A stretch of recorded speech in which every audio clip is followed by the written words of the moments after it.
Namaskar. Welcome to PKRI Education Development Center. Today we are going to discuss on a very important topic for the SS first year students. It is the types of education.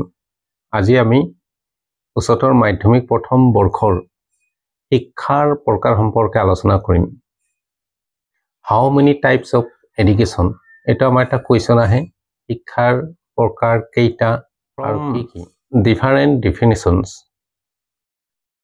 and from the origin of education অৰ্থাৎ শিক্ষাৰ বিভিন্ন সংজ্ঞা আৰু শিক্ষাৰ উৎপত্তিৰ পৰা আলোচনা কৰাৰ পিছত আমি জানিব পাৰো শিক্ষাক তিনি প্ৰকাৰ হিচাপে ভাগ কৰা হৈছে। Education is three types. These three types is number 1 formal education, number 2 informal education, and number 3 is called the non-formal education. অৰ্থাৎ শিক্ষা হৈছে আনুষ্ঠানিক শিক্ষা, অনানুষ্ঠানিক শিক্ষা আৰু অগতানুগতিক শিক্ষা।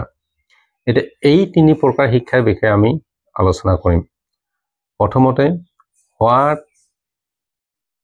is formal education অৰ্থাৎ আনুষ্ঠানিক শিক্ষা কি?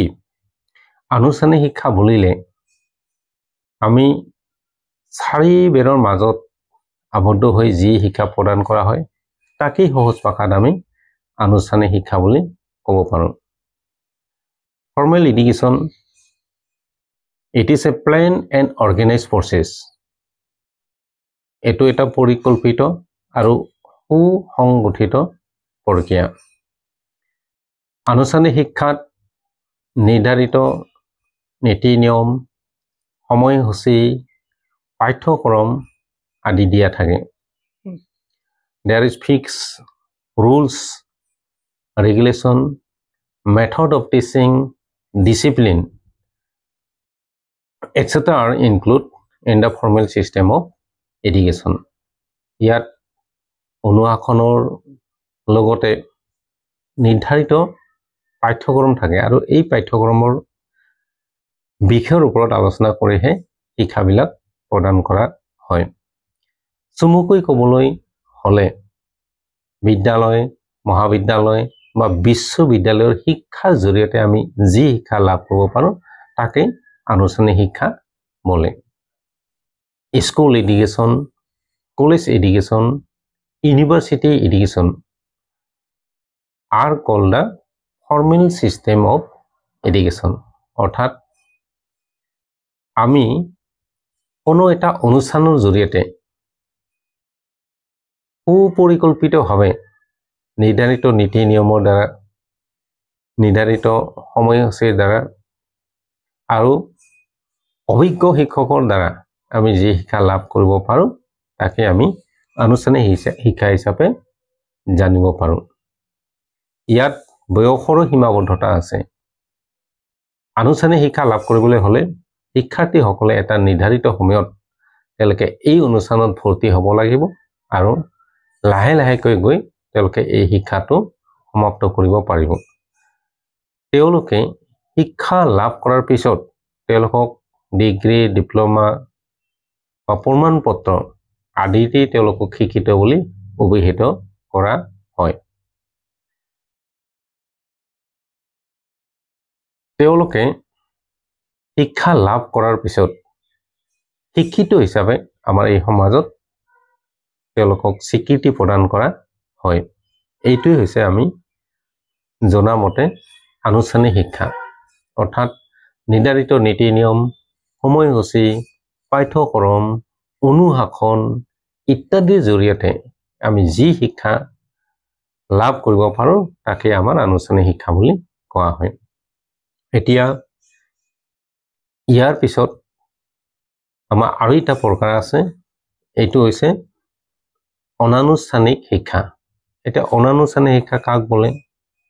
এই শিক্ষাও যদি আমি জানিব লগা হয় তেতিয়াহ'লে আমি বিদ্যালয়, মহাবিদ্যালয় বা বিশ্ববিদ্যালয়ৰ বাহিৰৰ পৰা শিক্ষাৰ্থীসকলে যি শিক্ষা লাভ কৰে তাকেই অনানুষ্ঠানিক শিক্ষা হিচাপে আমি ধৰিব পাৰোঁ। এই অনানুষ্ঠানিক শিক্ষাত কোনো ধৰণৰ নীতি নিয়ম নাথাকে, অনুশাসন নাথাকে, পাঠ্যক্ৰম নাথাকে, সম্পূৰ্ণভাৱে এই শিক্ষা বাহিৰৰ পৰা লাভ কৰা শিক্ষা।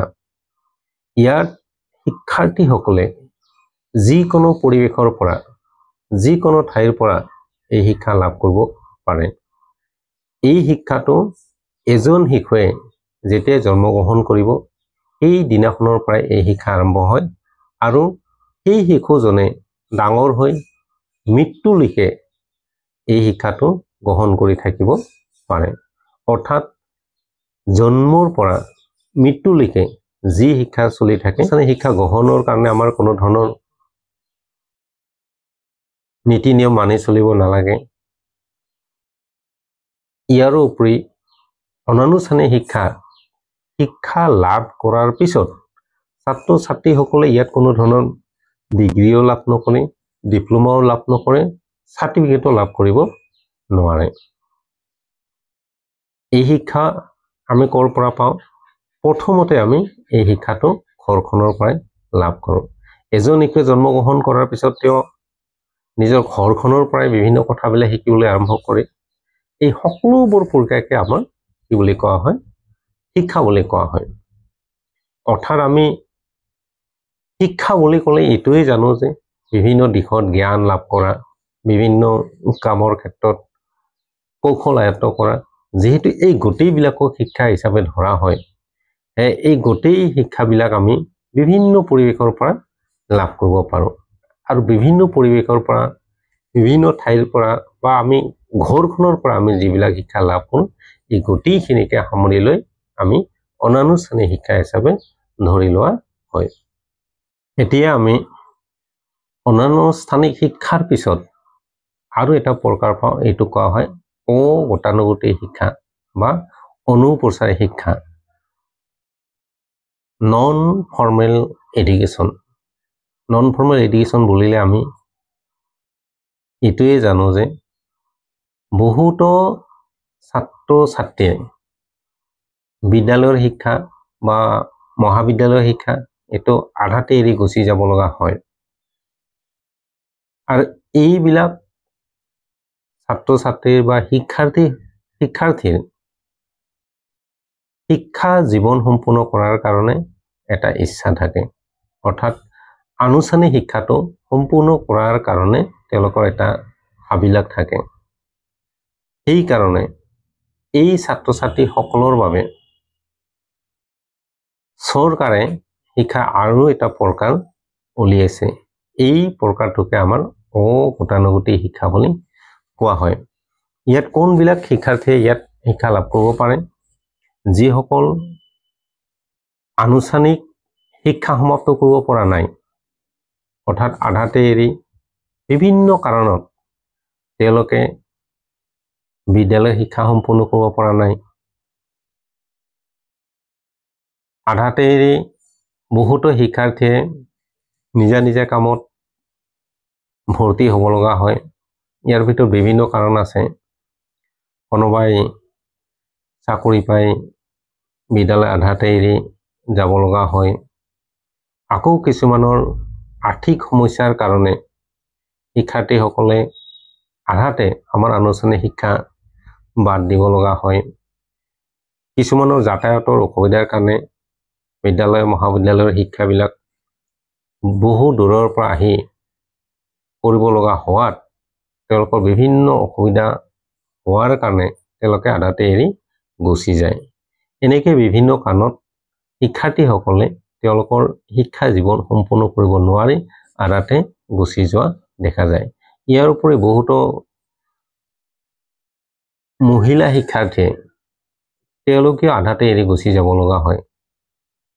তেওঁলোকে শিক্ষা আধা হৈ থকা সময়তে কোনোবাই বিয়া হৈ যায়, কোনোবাই আন কোনো ঠাইলৈ গুচি যায়।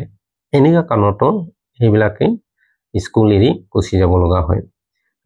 এওঁলোকৰ কাৰণে এই শিক্ষাৰ ব্যৱস্থা কৰা হৈছে। এই শিক্ষাৰ্থীসকলে যদিওবা তেওঁলোকৰ আনুষ্ঠানিক শিক্ষাটো সমাপ্ত কৰিব নোৱাৰে, তথাপিও কিন্তু তেওঁলোকৰ সমাপ্ত কৰাৰ এটা যেহেতু ইচ্ছা থাকে, সেইকাৰণে তেওঁলোকৰ ইচ্ছাবিলাক যাতে পূৰণ কৰিব পাৰে, তাৰ কাৰণে চৰকাৰে এই শিক্ষাৰ ব্যৱস্থা কঢ়িয়াই আনিছে। ইয়াৰ জৰিয়তে শিক্ষাৰ্থীসকলে নিজৰ ওপৰত প্ৰস্তুত কৰি নিজৰ শিক্ষা জীৱনটো সম্পূৰ্ণ কৰিব পাৰে। এই শিক্ষাটো আনুষ্ঠানিক শিক্ষাৰ দৰে ইয়াত ডিগ্ৰী দিয়া হয়, ডিপ্ল'মা দিয়া হয়, চাৰ্টিফিকেট দিয়া হয়। কিন্তু আনুষ্ঠানিক শিক্ষাৰ দৰে ইয়াত ধৰা বন্ধা নীতি নিয়ম নাথাকে। আনুষ্ঠানিক শিক্ষাৰ দৰে ইয়াতে বয়সৰ সীমাবদ্ধতা নাথাকে। ইয়াত শিক্ষাৰ্থীসকলে যিকোনো সময়ত তেওঁলোকৰ ইচ্ছা অনুসৰি শিক্ষা গ্ৰহণ কৰিব পাৰে। ইয়াত কোনো ধৰণৰ ভৰ্তিৰ নিৰ্ধাৰিত সময়সীমা বান্ধি দিয়া নাথাকে আৰু পৰিসমাপ্তিৰো ইয়াত নিৰ্ধাৰিত সময়সীমা বান্ধি দিয়া নাথাকে। তেওঁলোকৰ ইচ্ছা অনুসৰি এই শিক্ষাটো ল'ব পাৰে। ইয়াত সম্পূৰ্ণভাৱে নিজৰ ওপৰত ডিপেণ্ড কৰে, নিজে ষ্টাডি কৰি ইয়াত তেওঁলোকে শিক্ষাখিনি আয়ত্ত কৰিব পাৰে। তেওঁলোকে ইয়াত কোনো ধৰণৰ অভিজ্ঞ শিক্ষক নাপায়, অৰ্থাৎ নিজে ষ্টাডি কৰি বা অধ্যয়ন কৰি ইয়াত শিক্ষা তেওঁলোকে লাভ কৰিব পাৰে। ইয়াৰ কাৰণে বিভিন্ন ধৰণৰ মাধ্যম আছে। যোগাযোগৰ মাধ্যমেৰেও এই শিক্ষাবিলাক প্ৰদান কৰা হয়, বা ইয়াৰ মাধ্যম হিচাপে যদি আমি আলোচনা কৰিবলৈ যাওঁ, ৰেডিঅ'ৰ জৰিয়তেও ইয়াত শিক্ষা লাভ কৰিব পাৰে, টিভিৰ জৰিয়তে ইয়াত শিক্ষা লাভ কৰিব পাৰে। এনেকুৱা ধৰণৰ কৰি ইয়াৰ বহুতো মাধ্যম আছে। আৰু বৰ্তমানে মুক্ত বিশ্ববিদ্যালয়, এই মুক্ত বিশ্ববিদ্যালয় বা মুক্ত বিদ্যালয়ৰ যিবিলাক শিক্ষা আছে, এই গোটেইবিলাকে গতানুগতিক শিক্ষাৰ অন্তৰ্ভুক্ত হিচাপে ধৰি লোৱা হৈছে। এতিয়া আমি গতানুগতিক বুলি ক'লে আমি এইটোৱে বুজিব লাগিব যে যিসকল ছাত্ৰ ছাত্ৰীয়ে তেওঁলোকৰ শিক্ষা জীৱনটো সমাপ্ত কৰিব পৰা নাই, তেওঁলোকৰ কাৰণে চৰকাৰে যি ব্যৱস্থা গ্ৰহণ কৰিছে, তেওঁলোকে শিক্ষা লোৱাৰ কাৰণে যি ব্যৱস্থা চৰকাৰে গ্ৰহণ কৰিছে, সেই শিক্ষাকে আমি অনৌপচাৰিক বা গতানুগতিক শিক্ষা হিচাপে ধৰি ল'ব পাৰোঁ। আজিৰ আমাৰ শিক্ষাৰ প্ৰকাৰ হিচাপে আমি এই তিনিটাই প্ৰকাৰ পালোঁ, অৰ্থাৎ আনুষ্ঠানিক শিক্ষা, অনানুষ্ঠানিক শিক্ষা আৰু গতানুগতিক শিক্ষা, যাক আমাৰ ইংৰাজীত কোৱা হয় ফৰ্মেল এডুকেশ্যন, ইনফৰ্মেল এডুকেশ্যন আৰু নন ফৰ্মেল এডুকেশ্যন। আজিৰ আমি শিক্ষা প্ৰকাৰ সম্পৰ্কে এইখিনি আলোচনা কৰিলোঁ।